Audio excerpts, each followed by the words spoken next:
नमस्कार, D5 channel Hindi देख रहे दर्शकों का मैं वंदना स्वागत करती हूं। आज एक बार फिर हम जुड़े हैं वरिष्ठ प्राकृतिक चिकित्सक डॉक्टर ओम प्रकाश आनंद जी से। डॉक्टर ओम प्रकाश, आपका बहुत बहुत स्वागत है हमारे इस प्रोग्राम में। मेरा भी नमस्कार। डॉक्टर आनंद, अक्सर लोग बीमार होते हैं तो आसपास के जितने भी उनसे मिलने वाले आते हैं वो सभी उनको तरह तरह की सलाह देते हैं। कोई कहता है ये चीज़ खाओ पियो, कोई कहता है ये चीज़ मत खाओ पियो, ऐसे करके अलग अलग सलाह दी जाती है और बीमार इंसान कंफ्यूज रहता है कि उसे हकीकत में क्या करना चाहिए और क्या नहीं करना चाहिए। तो आज हम इसी विषय पर बात करेंगे। आपने हमें बताई थी ऐसी 30 बातें जिनको अगर बीमार इंसान मान लेता है तो वो बीमारी गायब हो जाती है, वो बिल्कुल स्वस्थ हो जाता है। तो आज हम इसी विषय पर बात करेंगे। तो आप हमें बताएं कि वो कौन सी बातें हैं जिससे कि बीमार इंसान मान ले तो वो एकदम ठीक हो जाए। सबसे पहले मैं आप सबको नमस्कार करता हूं और आपके सभी श्रोताओं को भी नमस्कार के साथ शुभकामनाएं तथा आशीर्वाद देता हूं। जब कोई बीमार रहता है और लंबे समय तक दवाओं से ठीक नहीं होता है तो प्रायः लोग कोई ना कोई सलाह देने लगते हैं कि ये खाओ, ये न करो, ये करो, तो बेचारा रोगी परेशान हो जाता है। और हम लोग जो है लेकिन अंत में कोई ये नहीं समझाता कि हम इसकी जगह क्या करें। तो लगभग मैंने 30 बातें अपने पिछले 54 साल के चिकित्सा काल में एकत्र की हैं।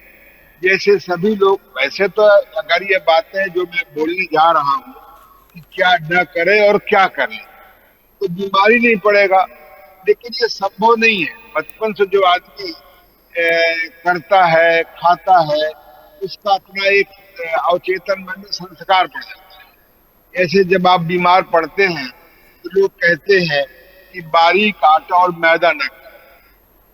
अच्छी बात है, तो उसकी जगह क्या खाएं? उसकी जगह हम लोग बिना छना हुआ आटा, चोकर पड़ा आटा, उसे खाएं। क्योंकि अगर चोकर हम पड़े आटे को खाते हैं तो फिर वो आटा नुकसान नहीं करता।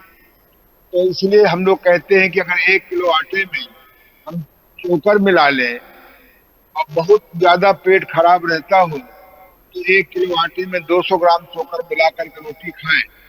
इससे कब्ज भी टूटता है, अन्य लाभ भी। इसी प्रकार से लोग समझाते हैं कि पालिश किया हुआ चावल ना खाएं, अधिक पालिश किया हुआ चावल ना खाएं। क्या खाएं?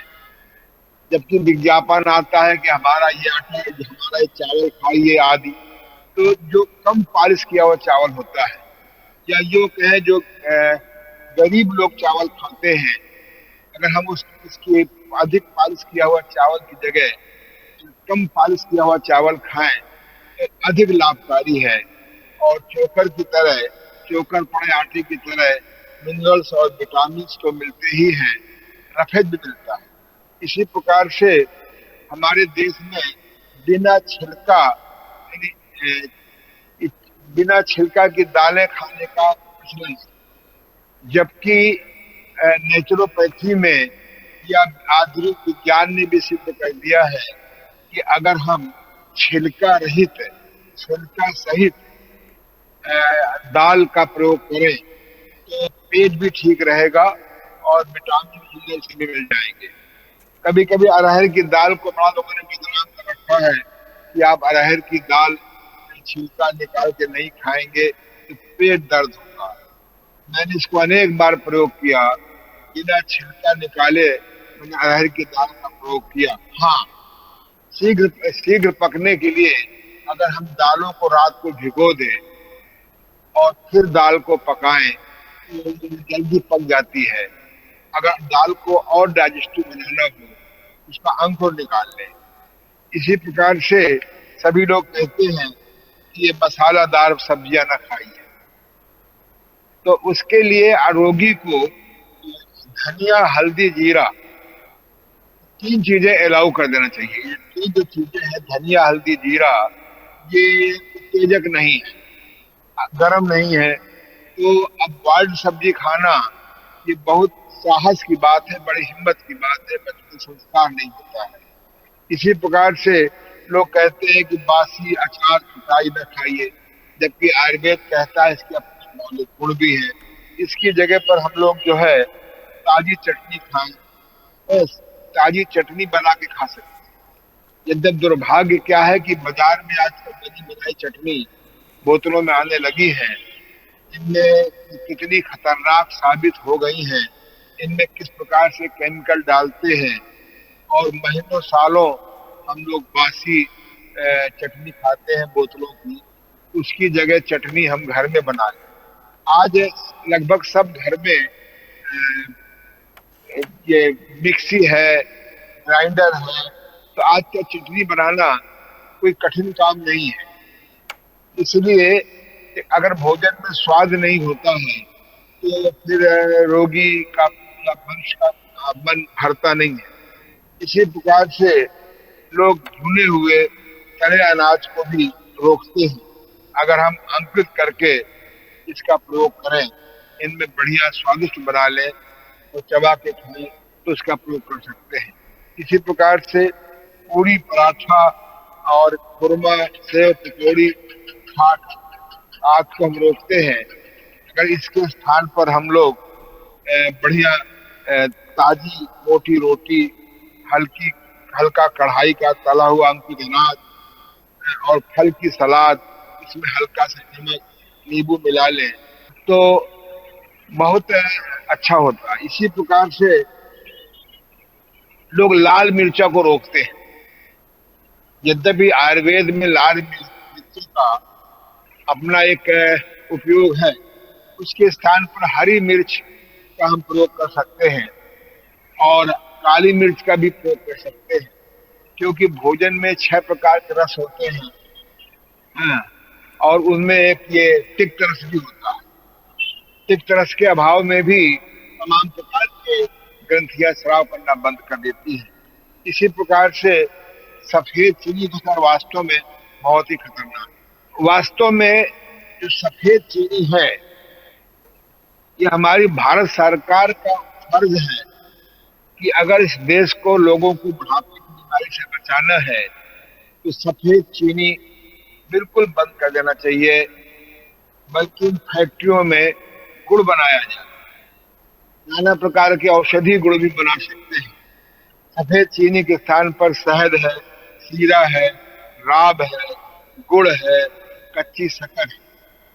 इसी प्रकार से मिठाइयाँ, अब मिठाई का तो बहुत प्रचलन है। कुछ अज्ञानी पुजारियों ने, अज्ञानी पंडितों ने, अज्ञानी महात्माओं ने जो मंदिर के रक्षा करने में लगे हुए हैं, तो बाहर जाइए तो आपको मिठाई की दुकानें सफेद चीनी पड़ी हुई मिलेंगी। इन बेचारे पंडितों को, पुजारियों को भी नहीं मालूम है कि हम भगवान के नाम से जो प्रसाद चढ़वा रहे हैं और जनता को खिला रहे हैं, ये कितनी हानिकारक है। उसके स्थान पर अगर हम मौसम के ताजे फल चढ़ाने की परंपरा बनाए तो हम इस मिठाइयों से बच जाए। मैंने तमाम अपने कानपुर के तमाम दुकानदारों से रिक्वेस्ट किया कि तुम राब और गुड़ डालकर मिठाई बनाओ।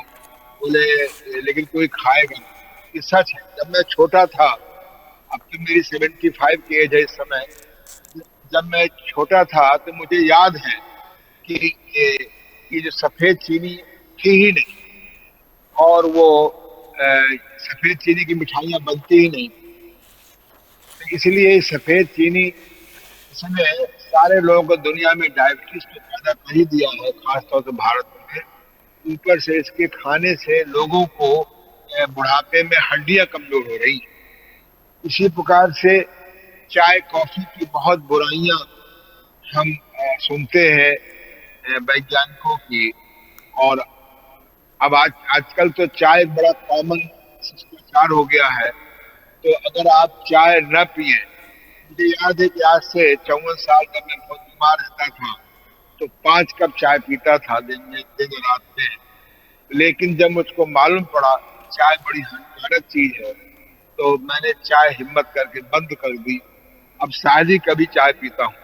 तुलसी का पेड़ है, देसी हर्बल चाय है, गुनगुने पानी में नींबू का रस है, शहद गुड़ पानी है। धीरे धीरे हम लोगों को बीमारी में चाय बंद करें, इससे अच्छा है कि पहले ही बंद कर दें या बहुत कम कर दें, या फिर भी नहीं आपका दिल मानता है तो शक्कर मत डालें। इसी प्रकार से आज कोको कोला इतना कॉमन हो गया है, इसके स्थान पर बहुत से नारियल का पानी आ गया है, गन्ने का रस आ गया है। इसी प्रकार से बिस्कुट और डबल रोटी का तो बहुत भयंकर प्रचार है। अगर इसके स्थान पर गुड़ की मीठी पूरी ले लें, या गुड़ और भुना हुआ चना, या गुड़ मूंगफली। हम जब 1970 में मंगलवाड़ा में पढ़ते थे नेचुरोपैथी में, हमारे गुरुदेव कच्ची मूंगफली और गुड़ हम लोग खिलाते थे। मुझे लगता है कि ये बहुत ताकतवर की चीज है। बिस्कुट न ले या बहुत कम अवॉइड करें। इसी प्रकार से जो पापड़ हम लोग खाते हैं बहुत अच्छी चीज होते हुए भी, अगर हम इसमें सब्जी के रस से इसको बनाएं। दाल मोठ नमकीन आज कहीं भी लेने जाइए तो नमस्कार के साथ बंद चाय और दाल मोठ का ऑर्डर हो जाता है। इसके स्थान पर नींबू नमक पड़े हुए अंकुरित अनाज। यदि पहले से फर्क पड़ा है, चौक हम बच्चों को, समझदार लोग भी बच्चों को चॉकलेट मिठाइयाँ ले जाते हैं, उसके साथ पर खजूर ले जाएं, छुहारे ले जाएं, किशमिश किशमिश ले जाएं। मैंने देखा है कि मूल्य की दृष्टिकोण से भी इतने महंगे नहीं है जितनी चॉकलेट्स। आइसक्रीम आइसक्रीम का तो इतना भयंकर प्रचार हो गया है। मुझको मालूम हुआ है कि आइसक्रीम बहुत बॉम्बे से आती है हमारे कानपुर में। 24 घंटे के अंदर आइसक्रीम आ जाती है, 6-7 दिन रखे रहते हैं। जबकि विज्ञान ने सिद्ध कर दिया है कि अगर आप 12 घंटे से अधिक कोई सामान फ्रिज में रखते हैं ठंडा होने के लिए, और उसके बाद आप प्रयोग करते हैं, तो इसमें ठंडक ठंडक में एक विशेष प्रकार के बैक्टीरिया, वायरस पैदा हो जाते हैं जो हमारे स्वास्थ्य में बाधा है।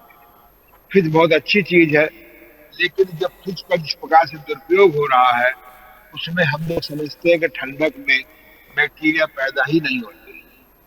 इसलिए फ्रिज का भी यथासंभव प्रयोग एक सीमा के अंदर किया जाए। इसी प्रकार से हम लोग जब बाजारों में गन्ने का रस लेते हैं या कोई और रस पीते हैं, गर्मी मिटाने के लिए तो बर्फ लगा लेते हैं। बाजारों में मिलने वाली बर्फ इतनी प्रदूषित होती है, अगर आप उसका बनता हुआ देख लें। मेरे एक मित्र जहाँ ये आइस बनती है, आइस बर्फ बनती है, वहां पर कितने अनहाइजीनिक है। तो कोशिश करना चाहिए, अगर गन्ने का रस भी पिए तो बिना बर्फ के पिए, कोई भी आप जूस पिए तो बिना बर्फ के पिए। इसी प्रकार से ये जो आपका चीनी का शरबत, अब तो बतासे आने बंद हो गए हैं, देसी शक्कर आनी बंद हो गई है। तो मुझे लगता है कि हम लोग खुद को लौटेंगे, चीनी का शरबत अवॉइड कर। यद्यपि चीनी का शरबत, जहाँ आप इसको जहर मानते हैं, ये कभी कभी रामबाण भी। अगर किसी की डायबिटीज कम हो गई है तो उस समय यही चीनी का शरबत अमृत का काम करता है। बासी पिलपिले बेमौसम के फल, यद्यपि अब कुछ भी बोलने में हिम्मत नहीं पड़ती है, क्योंकि अब फल हर आदमी को करोड़पति बनने की एक ऐसी बीमारी हो गई है कि किसान भी बेचारा कच्चे फल तोड़ करके उनको केमिकल में, पहले जब हम लोग छोटे थे तो पाल में फल पकाए जाते थे, अब वो केमिकल से पकने लगे। अब तो नाना प्रकार से केमिकल से हो करके फल पका देते हैं। हमारी भारत सरकार की जिम्मेदारी है कि जो स्वास्थ्य नाशक चीजें हैं उन्हें बंद करना चाहिए। और एक दुर्भाग्य और है कि शराब का प्रचलन दिन पर दिन बढ़ता जा रहा है। सरकार कहती है कि वित्त व्यवस्था ठीक हो। मैं चूंकि खोजी माइंड का आदमी हूँ, मैंने 100 पेड़ों पर, 100 ट्रीज पर ऐसी अद्भुत खोज की है। अगर हमारे देश में इन पेड़ों को लगा दिया जाए तो हम एक एक पेड़ से करोड़ों रुपए की बायो औषधियां बना करके विदेश से पैसा मंगा सकते हैं। मैं भारत सरकार से प्रार्थना करूंगा कि ये शराब जो दिन पर दिन हर मोहल्ले में दुकान खोलते जा रहे हैं, इसके स्थान पर हमें धीरे से बायो पेड़ों का बढ़ावा देना चाहिए।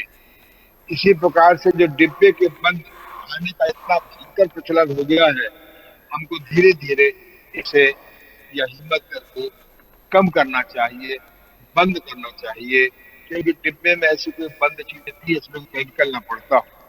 मैं मजाक में कहा करता हूँ, ये ना ये कर युग है ना कलयुग है, बल्कि केमिकल का युग आ गया है। ये केमिकल दवाएं बड़ी खतरनाक है, केमिकल खाद बहुत खतरनाक है।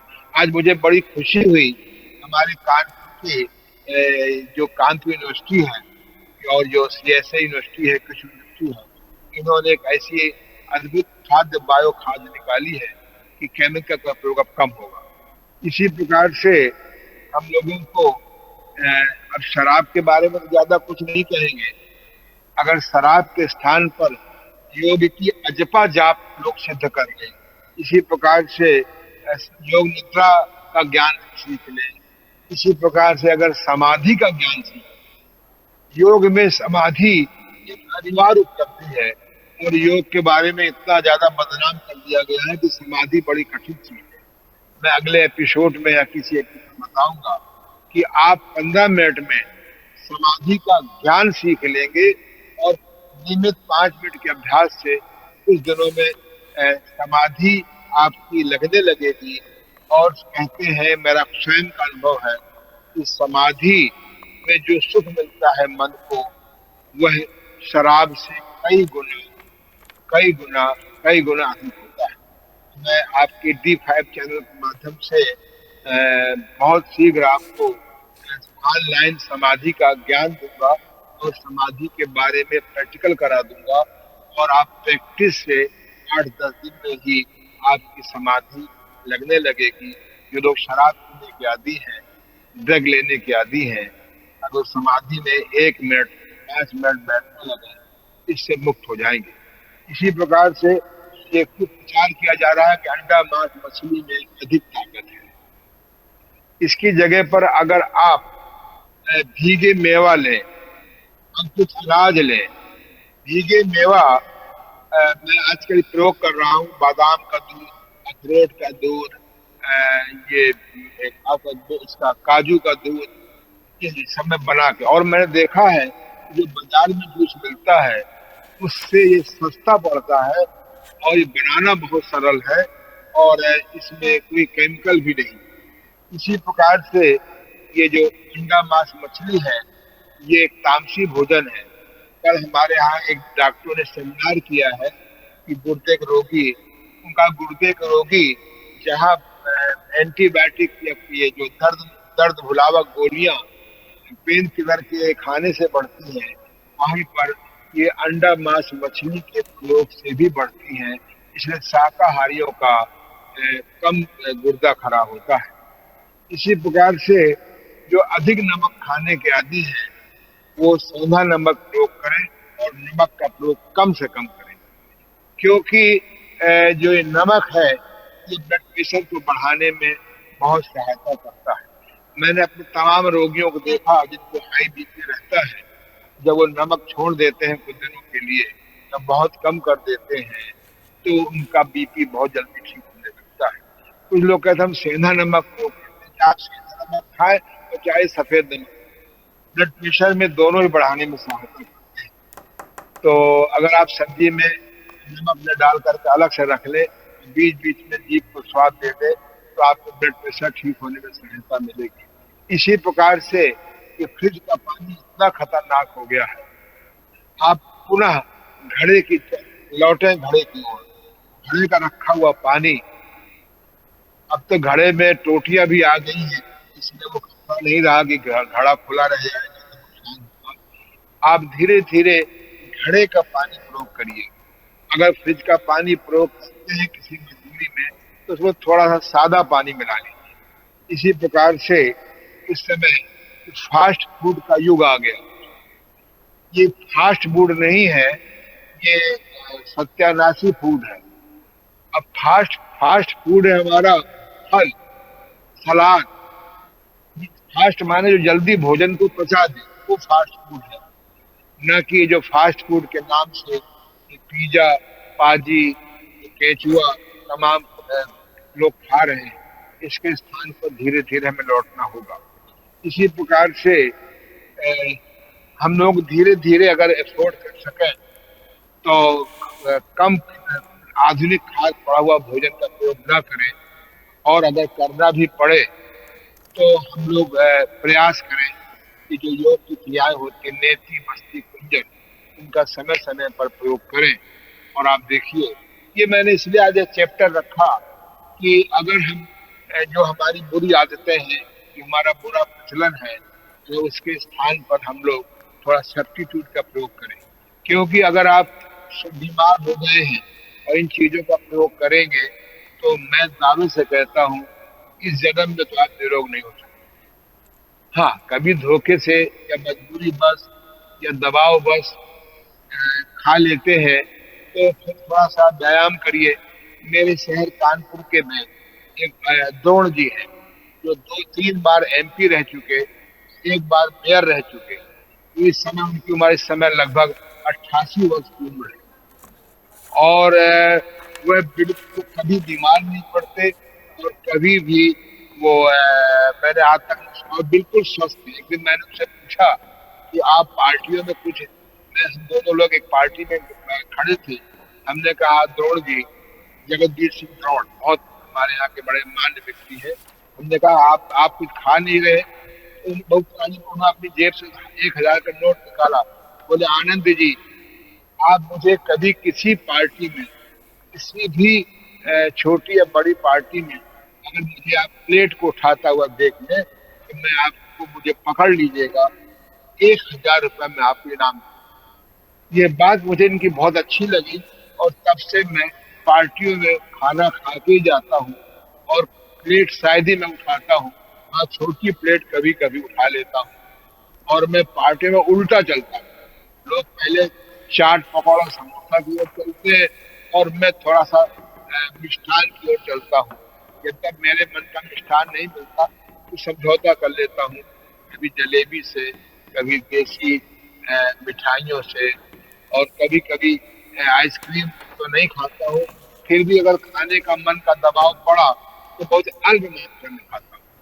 ये बड़ा फ्री स्टाइल का आज का मेरा अनुभव है, लेकिन अगर आप थोड़ा सा, मैं इसको ऑनलाइन भेज भी दूंगा, और अगर आप चाहें तो मेरे जो 250 है और D5 चैनल के लेक्चर थे, योग ऋषि ओम प्रकाश आनंद जी के नाम से अगर आप खोलें तो आपको बहुत ही व्यवहारिक शिक्षाप्रद मैटर मिलेगा। फिर भी अगर कोई बात पूछनी हो, हमारी दीदी वंदना जी से आप मेरा नंबर दे दीजिए, या वो खुद ही अक्सर बता देती है कि मेरे ओम प्रकाश आनंद कानपुर के नाम से अगर आप गूगल बाबा ढूंढेंगे तो मिल जाएगा, 9336115528। आज हम लोगों ने ये बड़ा, मुझे तो बहुत व्यवहारिक बातें लगती हैं कि हम क्या क्या क्या क्या खाएं, किसके स्थान पर क्या खाएं। आज हम लोग इतनी बात करेंगे। घड़ी भी कह रही है कि आपका इस पर हो गया है। आप सबको धन्यवाद, बहुत बहुत आशीर्वाद, पुनः मिलेंगे। डॉक्टर आनंद, आपने हमें बहुत ही महत्वपूर्ण बातें बताई, आपका बहुत बहुत धन्यवाद। मेरा भी नमस्कार, मेरा भी धन्यवाद। आप समय समय पर मेरे ज्ञान और अनुभव का सदुपयोग करती रहती है। आप सभी डॉक्टर आनंद की बातें मान करके पूरी तरह से स्वस्थ रह सकते हैं। अगर आप इनसे संपर्क करना चाहते हैं तो इनका फ़ोन नंबर इन्होंने बताया है, आप इसमें देख लीजिएगा, वरना जो कमेंट बॉक्स में नंबर हम लिख देंगे इनका। अगले एपिसोड में आपसे फिर मुलाकात होगी, तब तक के लिए नमस्कार।